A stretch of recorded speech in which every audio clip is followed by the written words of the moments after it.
Hello and welcome back, he said to himself, because he's the guy who hasn't been here. I have had tremendous allergies, followed by tremendous fatigue. But we are back, and we are here to continue Super Grind Story Time, is what we're going to call it for the moment. So today, at work, we had a surprise visitor. I say surprise only in that I didn't know he was coming. There is a physician. I believe he is a pediatrician. But his name is Paul Alfred. He's a doctor who works at the Children's Hospital of Philadelphia. And he, years ago, was involved in the creation of the rotavirus vaccine for children. Rotavirus is a virus that can cause gastrointestinal issues in children. In America, not as big of a problem, but in other countries where they're not going to have the medical attention that we do here, it causes diarrhea and dehydration and can lead to death because of that. So the rotavirus, in addition, so here's the part I can't remember.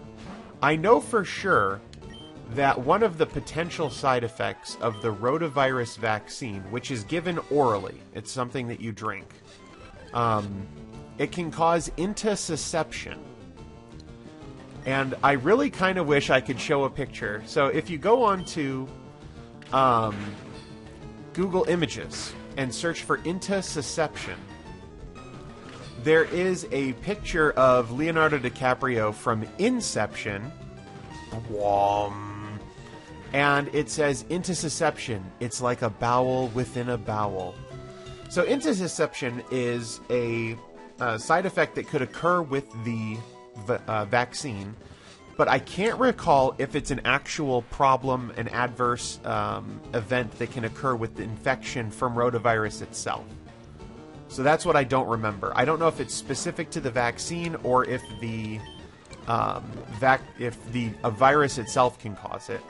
But what it is you have your intestines, and they can, normally it's just like a big long, tube essentially, and peristaltic motion causes it to squeeze one bit after the other. And that's what moves food and whatnot along through the intestines, is that peristalsis. Well, what can happen is it can fold in on itself in the sense of like how a telescope, each of the little bits of the telescope kind of fits inside the next bigger bit.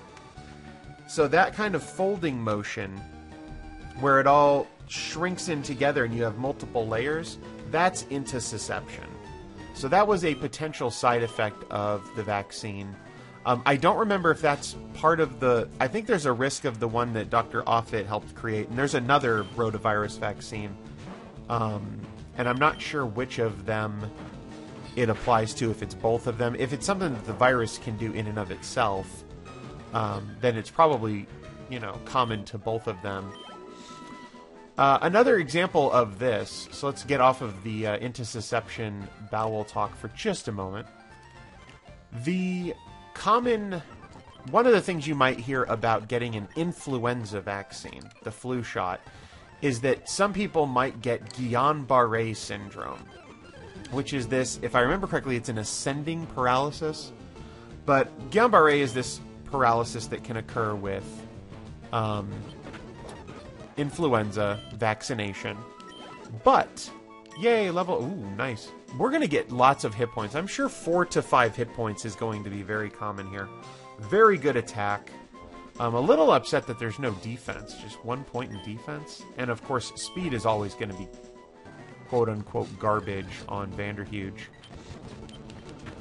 So Guillain-Barré is something that the flu vaccine can cause, and a lot of people who hear about Guillain-Barré become reticent to take the influenza vaccine because, what if I get Guillain-Barré? Well, the thing is, influenza, the virus itself, causes Guillain-Barré. It's not the only reason, the only thing that causes Guillain-Barré. A number of viral infections can cause Guillain-Barré. Ooh, that was a big hit. All right, so are we gonna rest? I guess we'll rest. And actually, the incidence of Guillain-Barré is less with the flu shot than it is from the actual flu. So the flu in and of itself is protective. The flu shot is protective against Guillain-Barré. So when I'm talking about, oh geez, that was a ton of damage. There we go. We're gonna go back and heal. No point in exposing ourselves to that kind of attack damage. I don't recall if in this generation the speed stat still influences your chance of a critical. I knew that was true in the original, so that if you had a very fast Pokemon, you were more likely to get critical hits. So yeah, I'm not sure if the intussusception is unique to the vaccine or caused by the virus. So we don't know that. But anyway, Dr. Alfred helped invent the rotavirus vaccine, and he works at the Children's Hospital of Philadelphia, which is known as CHOP, C-H-O-P, Children's Hospital of Philadelphia. And he's a well-known vaccination advocate. So he's an actual expert on vaccines. And he gives talks about the importance of getting vaccinated and the dangers of not getting vaccinated. And so while we were rounding in the ICU this morning, our attending says we were getting ready to end rounds, and he said he's going to go grab something and he's going to try and make it to... Okay, this one's better. We still have such crap defense, though. That's the part that's scaring me. We have tons of hit points, but no defense. I'd really like it if we could get our defense up. Ooh, trying to learn Sleep Talk. So what does Sleep Talk do? Different than Snore. So Snore is an attack that we can use while sleeping, and it can cause flinching. Sleep Talk randomly uses one of the other moves. Okay, so that would be cool, except think about this. We use Rest. We're asleep. We use Sleep Talk. And let's pretend we get rid of Snore for Sleep Talk. So that means we're either going to body slam them, try to rest again when we're already asleep, or we're going to yawn. And if we were wanting to put the enemy to sleep, we would have yawned at the beginning of the fight anyway. So it's not going to use itself. So it's either going to waste our turn, or attack. So I think for now, it would be better to keep Snore. But man, I am somewhat reticent to get rid of Sleep Talk. But I am going to get rid of Sleep Talk. We're going to keep Snore. Snore is an attack.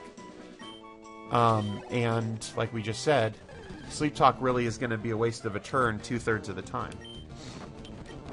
All right, so yeah, our attending says, hey, I really want to make it to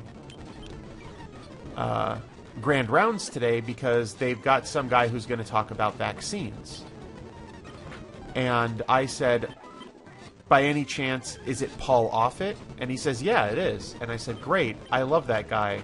I need to go to Grand Rounds today, which is not something that we normally do on the VA. So Grand Rounds are hosted by the medical school and has nothing to do with the VA pharmacy, which is where I work. But, you can totally show up to Grand Rounds and listen in. And so that's what we did. And so now normally, look at what crap Hyper Fang that was. 21 points of damage on a Hyper Fang. Normally when you go to Grand Rounds, it's some kind of interesting talk about... They usually try to invite a specialist if they're going to have someone come from outside the hospital, and that's usually what you'd like to see in a Grand Rounds. Someone who doesn't already work at your institution comes in with, an outside expert, outside opinions, bringing you the latest and greatest information. And so if he had come in to talk about studies showing the best way to approach parents to get vaccinated, or some kind of information about new vaccines that are coming out to market, or even just, an overview of vaccine preventable illness. Pick something that there's a vaccine for, and then just give us the most up-to-date lecture on that topic. So, for example, this morning, on Wednesday mornings, we have infectious disease section case conference. 5-3. Okay, so at least now we got 2 points in defense. We're doing pretty good here. 3 points in speed, so this was a very good level up. And during case conference, the ID fellows will talk about an interesting case that they've seen in the past, month or 2 months or whatever. Or they'll have one of the faculty members, one of the ID physicians, talk about their research, because the faculty does research. Or they'll have, infection control talk about how many drug-resistant infections we're having and what the trends are looking like. So that's what usually goes on at case conference. Today, we had hired a new infectious disease physician at my hospital. And she was giving her first presentation, and it was on the Zika virus, or Zika virus, which you may have heard in the news lately. So she basically gave us the history of Zika virus, the first time it was encountered, which was in 1947 in a rhesus monkey in the Zika forest in Uganda, and then tracked its the first presentation of a human infection by Zika virus, which I think was 1954, in... where was that? I forget where it was. But then, a more recent outbreak in 2013 in French Polynesia. And so there was a whole thing. And then we talked about, the presentation of the illness. So what does a patient look like that comes in with Zika virus infection? How do you diagnose Zika virus infection? Who should be screened for Zika virus infection? There's no treatment currently, but there are some vaccines in development. So all of these things come up in the talk this morning. So that's the kind of talk I'm expecting to hear from Dr. Alfred today, because that's the kind of talk you usually get at a Grand Rounds. But instead, he had a very interesting topic to discuss, and that was the importance of getting rid of religious and philosophical exemptions from vaccines. So it was a very advocacy-focused presentation. And what he did, a very similar structure to the presentation, went through a history of court cases in the United States regarding vaccines and whether or not the state could mandate them, and how the origins of certain religious objections to vaccines and philosophical objections to vaccines, and how those have fared in court. That's another decent level, but once again, no defense level of points. So, for example, he talked about how... so he goes over a history of the Bible. Literally, that's the first part of his presentation, is a history of the Bible, which is a very unusual presentation for medical Grand Rounds. But... So, essentially, the very first vaccine that we created, that was known as a vaccine, was in 1796, I believe, was the year. I believe it was Alfred Jenner, something like that, if I'm remembering correctly. But essentially, it was taking... This is going to sound gross, but you could protect yourself from smallpox by deliberately kind of infecting yourself with cowpox. Cowpox and smallpox are related, and cowpox is way less serious than smallpox. So what he noticed was that milkmaids, who were constantly exposed to cows, would very rarely catch smallpox. And so what he did was he took some pus from a pox on a milkmaid, and then he would cut open the patient, put a small wound in the patient, rub the pus in it.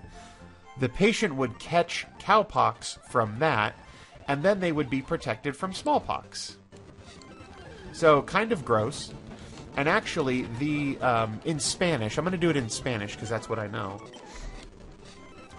cow in Spanish is vaca, V-A-C-A. And vaccine derives from, if I remember correctly, derives from the Latin word for cow because of this.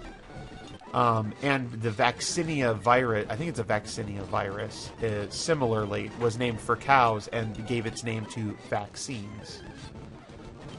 So vaccine, in a sense, is a weird name for it because it's kind of one specific thing, but we've used the name now to refer to them as a group.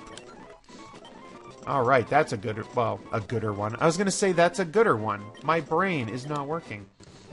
My nose is starting to clog up.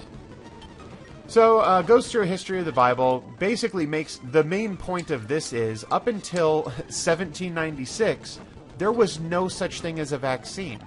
So, obviously, the Bible doesn't say anything about vaccines. The Quran says nothing about vaccines. No religion in the entire history of the world says anything about vaccines until 1850 or 1870, when, let me think if I can remember correctly, was it Mary Baker something invented Christian Science? And she wrote a book called, like, Spirit and Health or something like that. And it was the main text for Christian Science. And Christian Science deliberately avoids medical care. They believe that, and I'm not going to say that I know exactly what the beliefs of Christian scientists are, but essentially they believe that illnesses are not real, they're spiritual, and so they have to be healed by prayer, and that medicine doesn't do anything. But more so than just, oh, well, if it doesn't do anything, then it wouldn't hurt if we gave you medicine with prayer. Essentially, if you accept medical care, then that's an implicit rejection of spiritual care, and so you're doomed to failure. So they were the first religious group that actually had a documented, dogmatic objection to vaccination. And so one of the Christian scientists was suing I'm going to say it was Massachusetts, but I can't remember exactly. Basically, Massachusetts in 1905, I think is when this court case was, said, all right, for everybody who lives in Massachusetts, you either have to get a smallpox vaccination or you have to pay us $5, which, this is $5, 1905 money. So it was a hefty fine and not just a quick $5. And this guy said, no, I'm not going to do either of those. It's against my religion to get a vaccine, and I shouldn't be penalized for, following my religion. You shouldn't be able to fine me. Wow, that's a crap level. I mean, we got some big numbers. Block. What does block do? Block. Blocks the foe's way with arms spread wide to prevent escape. Oh, it prevents people from escaping. I don't care. Yes. It would be nice for catching, my wild Pokemon once per route, but we're pretty much towards the end of the game, and there's not that many places left to catch Pokemon, so I don't see where we would do that. And I don't know that I'm going to ever outspeed an Abra. So, anyway, yeah, the guy tried to argue that that they were violating his religious rights, and the case went to the Supreme Court, and the Supreme Court said, no, you have rights to practice your religion, but you can't endanger everybody else by failing to get the vaccine as a consequence of that. So you have religious freedom, but there are limits to that freedom. And one of those limits is endangering other people. And since, and at this time, the important part of this case, one of the important points to make is there was an outbreak of smallpox at that time. So by refusing to get vaccinated, he was definitely at risk of catching smallpox and thereby helping to spread smallpox to other people. Now, years later, I think it was 1922, there was a girl in Texas who was expelled from high school or college or something because she refused to get a smallpox vaccination. And so the school said, well, if you're not going to get the vaccination, we'll just, we're going to expel you because everybody here has to be vaccinated to go to the school. So she sued, once again claiming religious persecution, well, claiming a limit to her religious freedom. And it went to the Supreme Court again.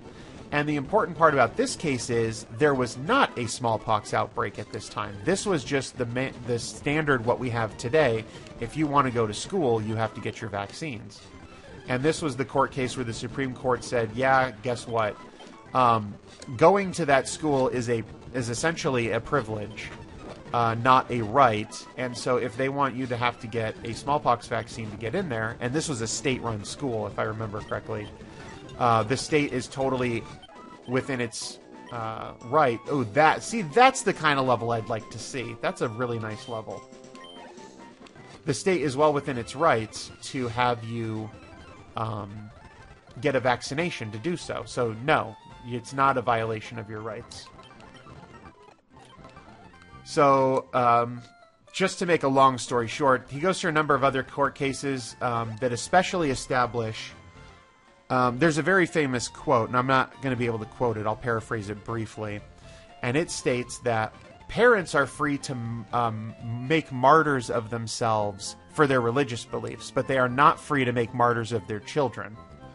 And so that's why to this day, if a parent is not providing adequate, proper medical treatment, for example, Jehovah's Witnesses don't believe in receiving blood transfusions. It's against their religion. But, and so if you're a Jehovah's Witness and you're an adult and you're admitted to the hospital and the only thing that's going to save your life is a blood transfusion, you can deny that blood transfusion. That's fine. But if your kid is in the hospital and the only thing that's going to save your kid's life is a blood transfusion, you cannot refuse that blood transfusion.